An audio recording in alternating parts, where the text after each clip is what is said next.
حافظ صاحب power corridors میں یہ بات ہو رہی ہے کہ شاید کسی ترمیم کے ذریعے پارلیمنٹ کی مدت بڑھا دی جائے گی. جب 26ویں ترمیم کی بات ہو رہی تھی تو بھی مولانا نے فلور پہ بہت سخت الفاظ استعمال کیے تھے اور ایسا لگ رہا تھا کہ اس ترمیم کے آگے مولانا کھڑے ہیں, لیکن بعد میں سب چیزیں بہت فلوئڈ ہو گئیں اور ایونچولی وہی ہوا جو گورنمنٹ چاہ رہی تھی. لیکن اگر ایسی کوئی ترمیم آتی ہے جس میں پارلیمنٹ کی مدت بڑھائی جاتی ہے تو اس میں آپ کیا کریں گے؟ دیکھیے میں ایک بات عرض کر لوں, وہ ترمیم لائے گی نہیں لائے گی, میں اصولی بات کرتا ہوں. آپ مجھے یہ بتائیے, کوئی قانون کا ماہر مجھے بتائیے یا کوئی آئینی ماہر ہمیں سمجھا دے کہ ایک پارلیمنٹ 5 سال کے لیے وجود میں آیا ہے, جو 5 سال میں جو پارلیمنٹ آیا ہے اب وہ پارلیمنٹ اپنا عمر بڑھاتے ہیں. یہ کیسے بڑھائیں گے 5 سال کے بجائے 10 سال؟ کیا یہ کر سکتی ہے کہ ایک انتخاب 5 سال کے لیے ہو اور اس انتخاب پر اعتراض بھی ہے کہ یہ فارم 47 کا انتخاب ہے, یہ عوام کی ووٹ کا انتخاب نہیں ہے جس کو فارم 47 سے تعبیر کیا جاتا ہے. ایک تو ان کو حق نہیں ہے, اگر فرض کرے وہ اس قسم کی ترمیم لاتے ہیں تو 5 سال کے لیے جو لوگ آئے ہیں وہ 10 سال کے لیے کیسے جا سکتے ہیں؟ لہٰذا یہ بالکل میرے خیال میں بچگانہ حرکت ہوگی. وہ تو مشرف نے بھی کوشش کی, آپ کو یاد ہوگا کہ جو اسمبلی 5 سال کے لیے منتخب ہوئی تھی, لاسٹ میں انہوں نے کہا کہ میں اسی اسمبلی سے آئندہ 5 سال کے لیے منتخب ہونا چاہتا ہوں.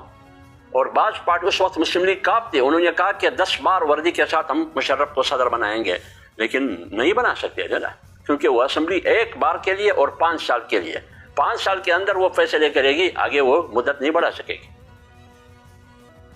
تو پھر مولانا کی کلیئر اسٹریٹجی بتائیے گا حافظ حمداللہ صاحب. پوری طرح پی ٹی آئی کے ساتھ بھی دکھائی نہیں دیتے, پوری طرح حکومت کے ساتھ بھی نہیں, ان بٹوین جو آپ کر رہے ہیں اس سے آپ کو کوئی خاص سیاسی فائدہ ہو بھی نہیں رہا.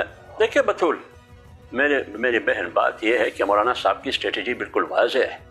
مولانا صاحب کی اسٹریٹجی یہ ہے کہ موجودہ اسمبلی ووٹوں سے, عوام کی ووٹوں سے منتخب اسمبلی نہیں ہے. موجودہ حکومت قومی نمائندہ حکومت نہیں ہے. مولانا صاحب نے 8 فروری کی نتائج کو مسترد کیا ہے. مولانا صاحب نے تحریک چلانے کا, جمعیت علماء اسلام کے پلیٹ فارم سے چلانے کا فیصلہ کیا ہے, جو کہ آج بھی بٹگرام میں جمعیت علماء اسلام کا ایک عظیم الشان کانفرنس ہو رہا ہے, ایک عظیم الشان اجتماع اور جلسہ عام ہو رہا ہے.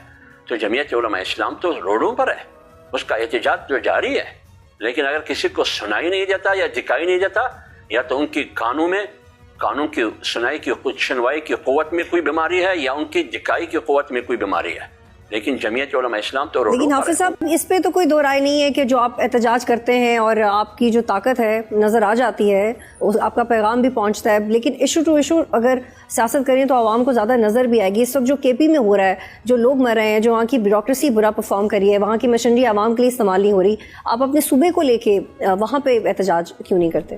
ہم کسی پارٹی کے خلاف احتجاج نہیں کریں گے.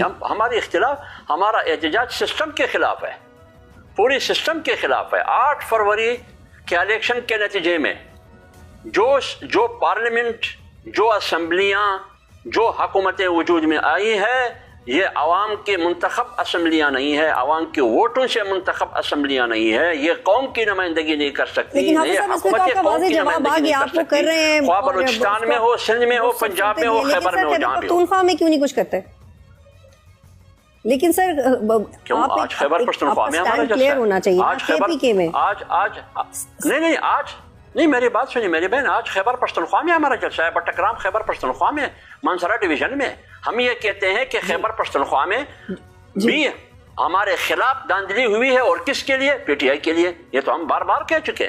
لیکن سر اب دھاندلی کے علاوہ نئے موضوعات جنم لے گئے. دھاندلی کا ایشو ہی پرانا ہو گیا سر, لوگ مر رہے ہیں. کے پی میں پرفارمنس کا ایشو ہے, وہاں پہ مشینری کام نہیں کرتی, بیوروکریسی کیئرلیس ہے. سر اس کے اوپر کہہ رہی ہوں, آپ احتجاج کیوں نہیں کرتے؟ اس کے اوپر کریں.